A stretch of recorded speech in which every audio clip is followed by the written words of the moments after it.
উপদলে উপদলে যে আজকে সৃষ্টি হচ্ছে, এটা আপনাদের বিবেকের কাছে আমি কষ্ট রাখছি। এই উপদলগুলো একটাও বিএনপির তার হাতে জন্ম হয়েছে কিনা আপনারা একটু চিন্তা করে দেখবেন।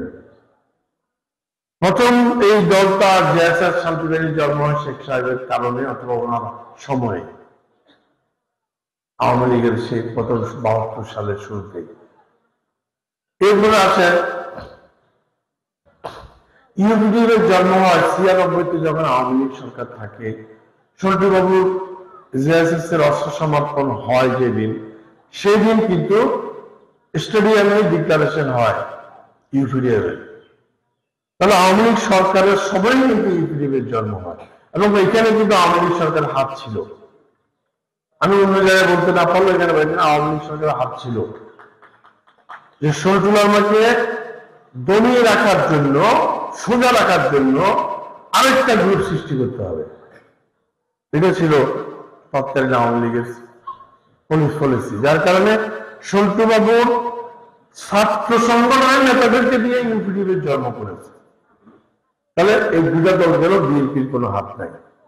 এরপরে জিএসের সংস্কারের জন্ম হলো, তখন খালেদা জিয়া, শেখ হাসিনারা বন্দি, অ্যারেস্ট, আমি নিজে অ্যারেস্ট।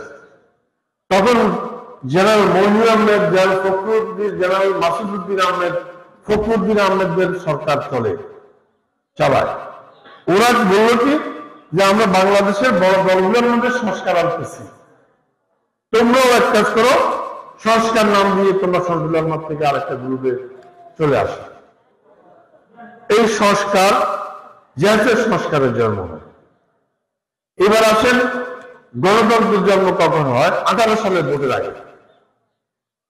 তো 18 সালের ভোটের আগে তো আওয়ামী লীগ ক্ষমতায়, বিএনপি কিন্তু ক্ষমতায় না। বিএনপি আমলে একটা সংগঠনেরও জন্ম হয়নি। তারপরে কুপি সিং যেটা হয়েছে সেটা কিন্তু আওয়ামী লীগের আমল হয়েছে। আপনি দেখেন 2001 থেকে 2006 একটা সংগঠনের জন্ম হয়েছে, তাহলে আমি আপনাদের কাছে মুখ দেখাবো না। 1 থেকে 6 বিএনপি আমল না, 91 থেকে আসেন 96 বিএনপির আমলে হয়নি কোন সংগঠন। জিয়াউর রহমানের জীবদ্দশায় কোন সংগঠনের জন্ম হয়নি, উপদল তৈরি হয়নি, মারামারি কাটাকাটি হানাহানির দিক ফেলে দেবে। একমাত্র আওয়ামী লীগে মারামারি কাটাকাটি হানাহানির জন্য এই দল উপরোধ সৃষ্টি করে, প্রশাসনের মাধ্যমে, রাজনৈতিক নেতাদের মাধ্যমে বা বিভিন্ন গোয়েন্দাদের মাধ্যমে। তারা কিন্তু এটা সরকারের চাইলে তো গোয়েন্দারা করতে বাধ্য, প্রশাসন করতে বাধ্য। আপনারা যদি চান, আমরা যদি চাই, এখানে শান্তি প্রতিষ্ঠা হবে। আমি এই জন্যই বলছি যে আপনাদের ভূমিকা এখন খুব জরুরি, এখন খুবই জরুরি আপনাদের ভূমিকা। কেন আপনাদের ভূমিকা এখন খুবই জরুরি? আজকে 55 বছর এখানে সংঘাত হচ্ছে, দাঙ্গা হচ্ছে, মারামারি হচ্ছে, কাটাকাটি হচ্ছে। আপনি দেখেন 55 বছরে কোনো ফল আসে নাই, পজিটিভ কোনো ফলাফল আসে নাই, ভালো কোনো ফল আসে নাই, মানে সুন্দর সমাধান আসে নাই। সন্টুবাবুরা অস্ত্র হাতে নিয়েছে 55 বছরের বেশি সময়। আর সেনাবাহিনী এখানে নিরাপত্তা দেওয়ার জন্য অবস্থান গ্রহণ করেছে 55 বছরের বেশি। তাহলে কি দাঁড়ালো? ফল কি দাঁড়ালো? 55 বছর তো আমরা সংঘাত করলাম, অস্ত্র ব্যবহার করলাম, ফল কি দাঁড়ালো? ফল কোনো শান্তি আসলো না, বরঞ্চ ফল আসলো আমরা উপদলে মারামারি শুরু করলাম। আজকে যে পরিমাণে উপদলে মারামারি হচ্ছে, ভাই মারামারি হচ্ছে, যে মৃত্যুর যে সংখ্যা, এটা অতীতের যে কোনো রেকর্ডকে হারিয়ে ফেলছে।